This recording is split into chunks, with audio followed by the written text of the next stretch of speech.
Donc, bonjour à toutes et à tous.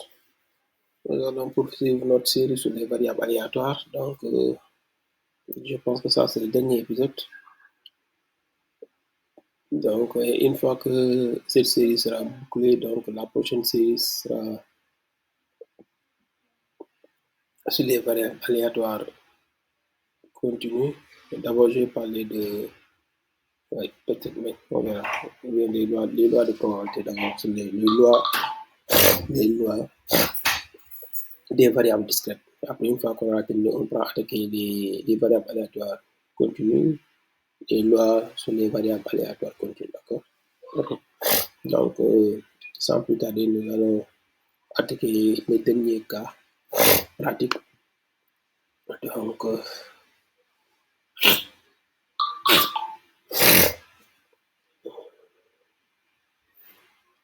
Donc, là, on dit soit une variable, soit x une variable aléatoire qui prend ses valeurs dans l'ensemble. Donc, voilà, là, vous avez les valeurs prises par la variable aléatoire. Donc là, on vous donne les différentes valeurs prises par cette variable aléatoire. Donc, les différentes valeurs sont les suivantes. Donc, vous avez le x de oméga. Le x de oméga est égal à, si oméga est l'univers, le x de oméga est l'univers image. Donc, les différentes valeurs, moins 4, ensuite, moins 2, 4 moins 2, 3, 4, 6, 7, 3, 4,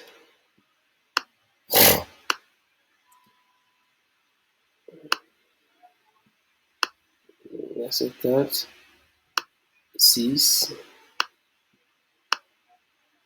7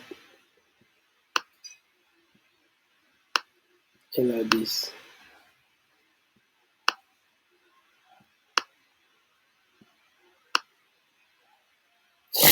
Donc 4, moins 2, 3, 4, 6, 7, 10. D'accord? Là, ça, c'est les différentes valeurs.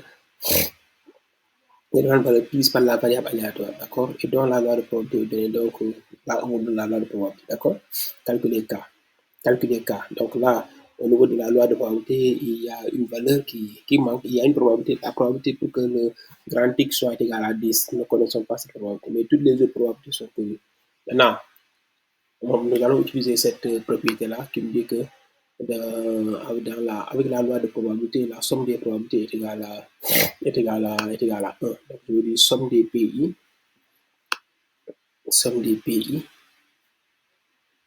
des P de grand X, par exemple, somme des P de grand X est égal à XI, grand X est égal à XI, cette somme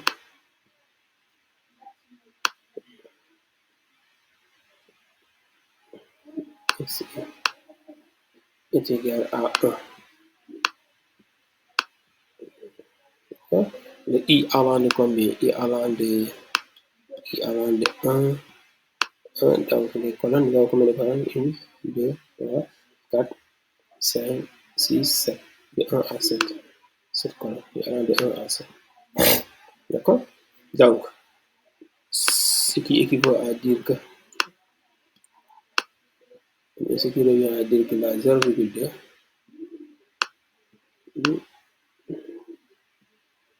plus 0,1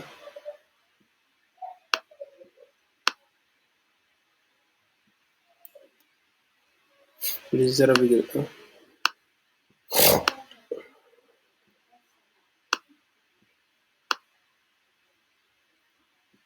plus 0,2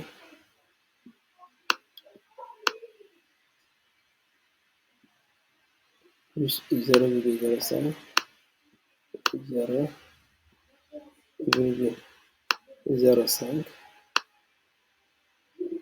plus 0,2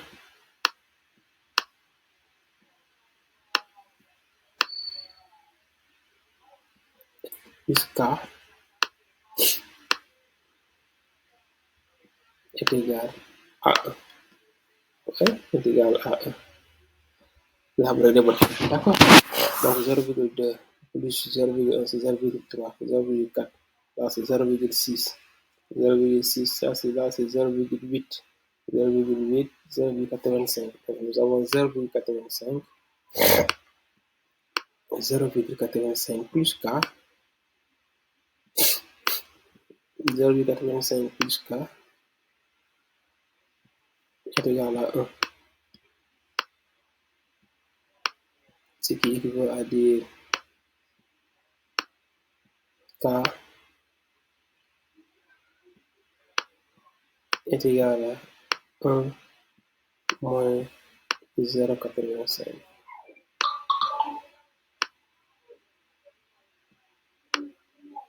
D'accord, donc notre K, le K recherché est égal à quoi? Est égal à 0,15. Donc nous avons pour P de X, la probabilité pour que X soit égal à 10 est égal à 0,5. Donc ce qui signifie que la P de grand X égale à 10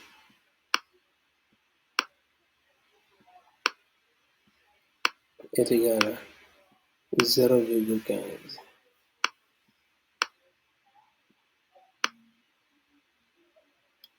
D'accord, égal à 0,15.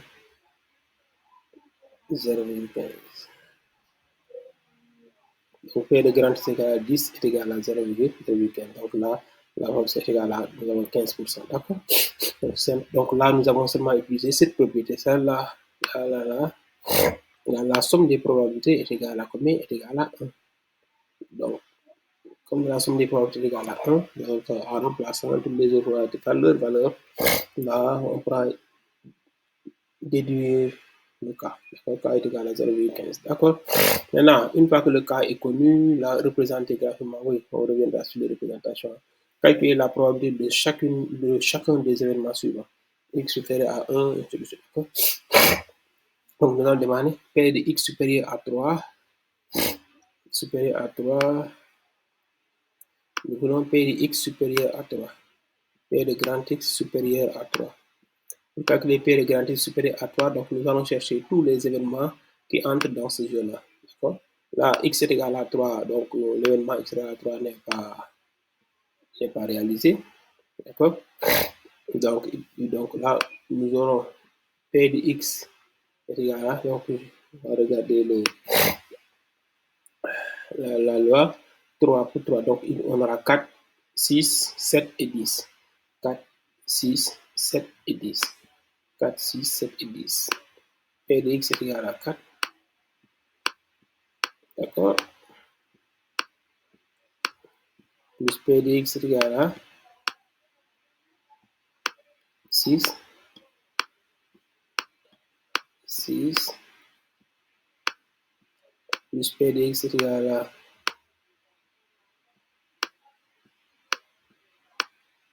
7.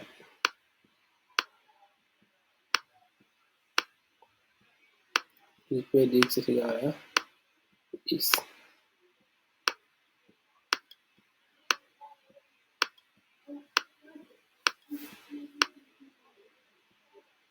D'accord? Donc, là, vous remplacez. Pour X égale à 4, la probabilité est égale à combien?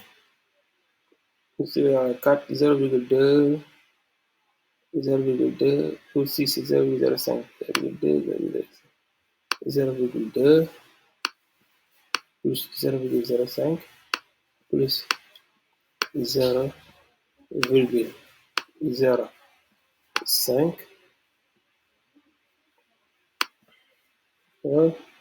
plus 0,2, plus 0,15, 0,2, plus 0,15, plus 0,2, plus 0,15, plus 0,2, plus 0,15, plus 0,2, plus 0,15. Okay. Donc cette probabilité est égale à combien? Donc là c'est 0,4 0,4, si vous mettez ça là, ça donne 0,55. 0,55, 0,55, si on met ça là, on aura 0,6. Donc la probabilité est égale à 0,6. Donc P de x supérieur à 3, strictement supérieur à 3 est égal à 0,6. D'accord? Donc là, nous avons une probabilité de 0,6.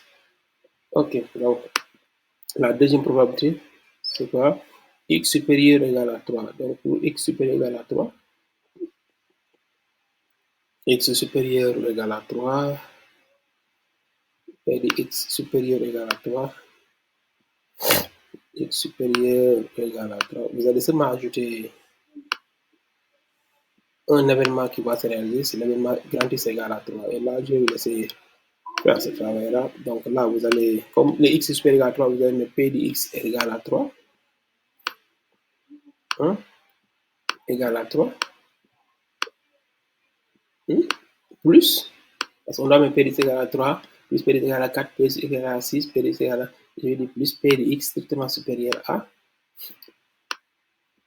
3. Comme l'autre est déjà que là, ça va vous permettre de gagner du temps. D'accord? Donc, ce qui va vous donner quoi? Donc, nous avons P de x est égal à 3, qui est égal à combien? P de x égale à 3. P de x égale à 3 est égal à 0,1. Donc, nous aurons 0,1, 0,1 plus combien? 0,6. Donc, la probabilité recherchée est égale à 0,7. Donc, la probabilité recherchée est égale à 0,7. D'accord? Donc, la probabilité est égale à 0,7.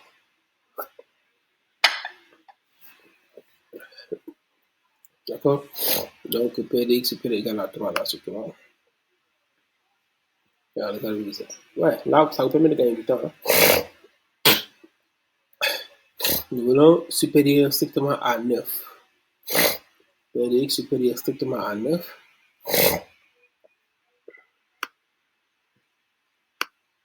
P de x supérieur strictement, P de x supérieur strictement à 9. Supérieur strictement à 9, nous avons un seul élément qui va se réaliser. C'est P de x égale à 10. P de x est égal à 10. Égal à 10. Et là, vous avez le problème. D'accord? P de x égale à 10 est égal à, je pense, 0,15. 0,15. D'accord?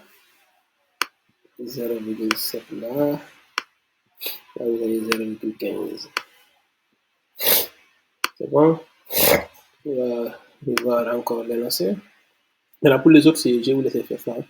Donc, là aussi, x est compris entre 3 et 7, x est compris entre 3 et 9, x plus 2 supérieur à 3. Donc, x est compris, je vais faire x est compris entre 3 et 7, ensuite x est plus 2 supérieur à 3, x est compris entre 3 et 7.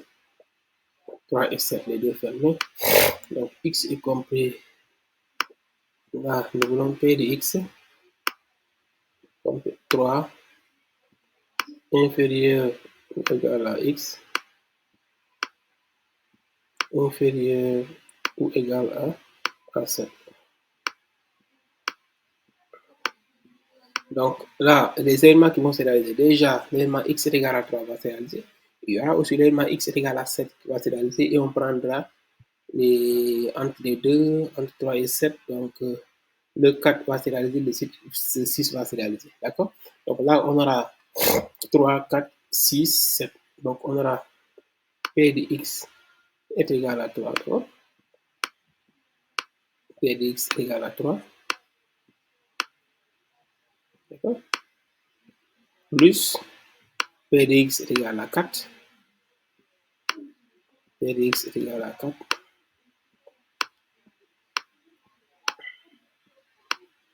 Plus P de x est égal à 7.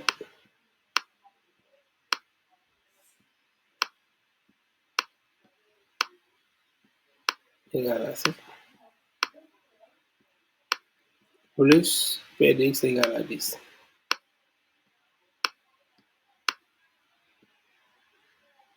P égale à 6. Là, c'est 6 d'abord. Je mets le 6, 6, 6, je m'excuse.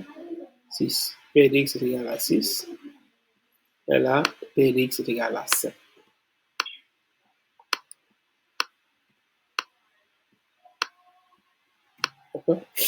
Et là, vous remplacez. Je vous laisse remplacer. Vous remplacez x P de x égale à 3 par sa valeur. P de x égale à 4 par sa valeur. P de x égale à 6 aussi par sa valeur. D'accord. Maintenant, là, ça, c'est, il n'y a rien d'extraordinaire. Donc, il suffit seulement de remplacer chaque probabilité par sa valeur. D'accord. Pourquoi le x est égal à 3? Parce que vous avez ou égal. Donc, l'inégalité est large. 7 aussi, ou égal, l'inégalité est large. Donc, les événements x égale à 3, x égale à 7 seront réalisés. Et entre les deux, tous les éléments qui sont à l'intérieur, tous les éléments qui sont entre les deux aussi vont se réaliser. Donc, là, c'est bon. Je vous laisse faire les calculs. Ensuite, pour l'autre, c'est quoi? X plus 2 supérieur à 3. P de x plus 2 supérieur à 3. P de x plus 2 supérieur à 3. P de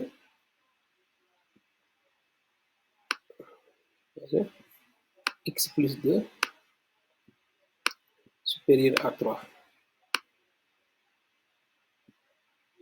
Supérieur à 3. Donc là, nous pouvons faire un changement de variable. Mais aussi, x plus 2 supérieur à 3 équivaut à quoi? X plus 2 supérieur à 3 équivaut à quoi? Et dire que x plus 2 est supérieur à 3, ça équivaut aussi à dire que x est supérieur à 1. Que x est strictement supérieur à 1. C'est ça. D'accord? Donc, dire que x plus 2 est supérieur à 3 revient à dire que x est supérieur à 1. Comment je fais pour obtenir 1? Le 2, si je le transpose, j'aurai supérieur à 3 moins 2. Donc 3 moins 2, c'est 1. Donc x est supérieur à 1. Maintenant, P de x strictement supérieur à 1. Tous les éléments vont se réaliser. Supérieur strictement à 1. Non, pas tous les éléments, pas les négatifs. Hein. X supérieur strictement à 1. Donc x3 va se réaliser. X égale à 4 va se réaliser. X égale à 6 va se réaliser. X égale à 7 va se réaliser. X égale à 10 va se réaliser. D'accord?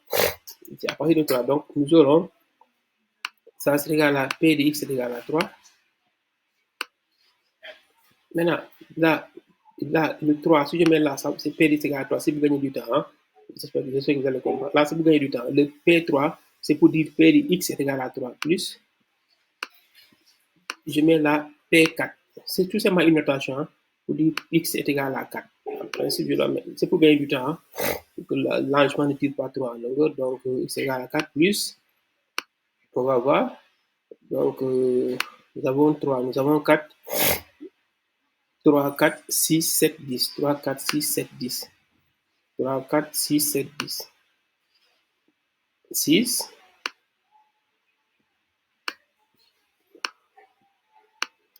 Là, je mets 7.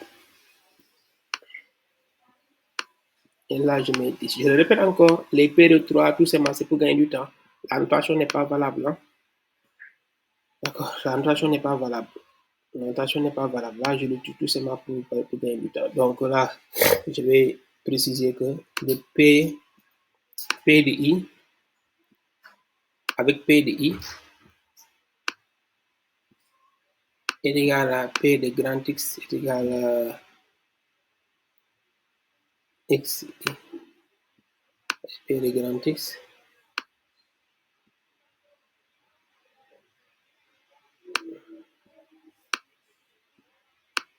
égal à X. D'accord, tout simplement ça. Hein. Là, c'est...